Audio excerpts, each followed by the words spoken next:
ಜೊತೆಗಾರರಿಗಿಂತಲೂ ಸಾಕಷ್ಟು ಪ್ರಾಮಾಣಿಕ, ಅದರಲ್ಲಿ ಎರಡು ಮಾತಿಲ್ಲ. ಆದರೆ ಇವ್ರ ನಾಲಿಗೆ ಮತ್ತು ಇವರು ಭ್ರಷ್ಟಾಚಾರ ಮುಕ್ತ ಇಲ್ಲ ಇವರಲ್ಲಿ ಸಾಕಷ್ಟು ಆರೋಪಗಳಿದೆ, ಸಾಕಷ್ಟು ಅವು ತನಿಖೆ ಆಗಬೇಕಾಗ್ಯದ, ಇಲ್ಲ ಅಂತಲ್ಲ. ಅದಕ್ಕಾಗಿ ನಮ್ಮ ಯತ್ನಾಳರವರು ಒಬ್ಬ ನಾಯಕತ್ವವನ್ನು ದಿನ ದಿನ ಕಳ್ಕೊಳ್ತಾ ಇದ್ದಾರೆ ಇಂಥ ಮಾತುಗಳನ್ನು ಮಾತಾಡಿ. ಬಿ ಜೆ ಪಿ ಜೋಡಿ ಸರ್ಕಾರ ಹಚ್ತಾ ಇದ್ದಾರೆ ಡಿ ಕೆ ಶಿ ಅವರು, ವಿಜೇಂದ್ರ ಮತ್ತು ಅವರು ಎಲ್ಲರೂ ಕುಡ್ಕೊಂಡು ಹೊರಟಿದ್ರು, ಇಬ್ಬರು ಕುಡ್ಕೊಂಡು ಹೊರಟಿದ್ರ. ಇವನ್ನೆಲ್ಲ ಪ್ರೂವ್ ಮಾಡೋದಷ್ಟು ಸುಲಭದ ಕೆಲಸ ಅಲ್ಲ. ಮತ್ತು ರಾಜಕೀಯದಲ್ಲಿ ಒಬ್ರಿಗೊಬ್ರು ಹೊಂದಾಣಿಕೆ ಇದ್ದೇ ಇರ್ತದೆ. ಅವ್ರ ಅಧಿಕಾರ ಬಂದಾಗ ಇವ್ರು ಉಳಿಸ್ತಾರೆ, ಇವ್ರ ಅಧಿಕಾರ ಬಂದಾಗ ಅವ್ರು ಉಳಿಸ್ತಾರೆ.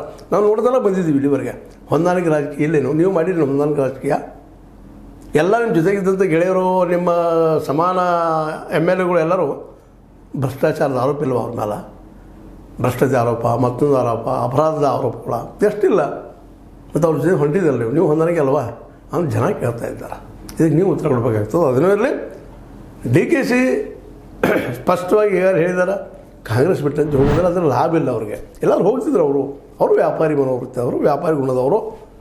ಅಲ್ಲಿ ಲಾಭ ಇಲ್ಲ ಬಿ ಜೆ ಪಿ ಹೋದ್ರೆ, ಅಲ್ಲಿ ನಾಯಕತ್ವ ಸಿಗೋದು. ಇಲ್ಲಿ ಭಾಳ ನಾವು ಇಲ್ಲಿ ಕಾಂಗ್ರೆಸ್ಸಲ್ಲಿ ನೋಡಿದ್ರೆ ಸತೀಶ್ ಅವರೊಬ್ಬರು ವಿರೋಧ ಇರ್ತಾರೆ, ಪರಮೇಶ್ವರ್ ಅವರು ವಿರೋಧ ಇರ್ತಾರೆ. ಪರಮೇಶ್ವರ್ ಬಗ್ಗೆ ಅವ್ರು ಅಷ್ಟೇ ಕಾಸು ವಿರೋಧಿಲ್ಲ. ಯಾಕೆ ಪರಮೇಶ್ವರ್ ಅವರಿಗೆ ನಾಳೇನೋ ಸಿ ಎಮ್ ಆಗೋದಿದ್ರೆ ಮಾಡಲಪ್ಪ ಅಂತ ಅವ್ರು ಒಪ್ಕೋತಾರೆ. ನಮಗೊಂದು 2.5 ವರ್ಷ, ನಿಮಗೊಂದು 2.5 ವರ್ಷ. ಆದರೆ ಅವರು ಪೂರ್ತಿ ಕಣ್ಣಿರೋದು ಅವ್ರು ಇರೋದು ಸತೀಶ್ ಜಾರಕಿಹೊಳಿ ಮೇಲೆ. ಅವರಷ್ಟು ವಿರೋಧ ಜೋರಾಗಿ ಮಾಡ್ಕೊಂಡು ಹೋಗ್ತಾರೆ. ಉಳಿದವ್ರು ಇವರೊಬ್ಬನ ಬದಿಗೆ ಸೇರಿಸಿರ ಅವ್ರು ಮುಖ್ಯಮಂತ್ರಿನ.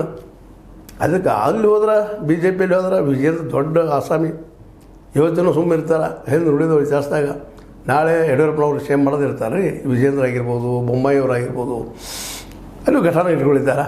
ಅವ್ರನ್ನೆಲ್ಲ ಮೀರೇ ಇವ್ರು ಸೇಮ್ ಕೊಡ್ತಾರಂತೀರಲ್ಲ. ಏನೋ ಕಾಂಗ್ರೆಸ್ ಒಳ್ಳೆ ಸಲುವಾಗಿ 1-2 ವರ್ಷ ಸೇಮ್ಗಿರಿ ಸಿಗ್ಬೋದು. ಆದರೆ ಬರೋವ್ರ ಇವ್ರು ನೋಡಿ ಸಿದ್ದರಾಮಯ್ಯ ಇರೋ ತನಕ ಯಾರು ಬರೋದಿಲ್ಲ. ನಂತರ ನೋಡೋರು 2022 ಎಲ್ಲ ನಡೆಯಲ್ಲೇ ನಮ್ಮ ಯತ್ನಾಳರು ತಮ್ಮ ನಾಲಿಗೆಯಿಂದ ವ್ಯಕ್ತಿತ್ವವನ್ನು ಕಡಿಮೆ ಮಾಡ್ಕೊಳ್ತಾ ಇದ್ದಾರೆ. ಅದ್ರ ಬಗ್ಗೆ ಅವ್ರು ಯೋಚನೆ ಮಾಡಬೇಕಾಯ್ತು. ಅವ್ರ ಕೆಲಸ ಮಾಡ್ರೆ ಇತಿಹಾಸ ಉಳಿತಾರೆ, ಮಾಡಲಿಲ್ಲ ಅಂದ್ರೆ ಅವರು ಒಬ್ಬರು ಹೋಗಿಬಿಡ್ತಾರೆ.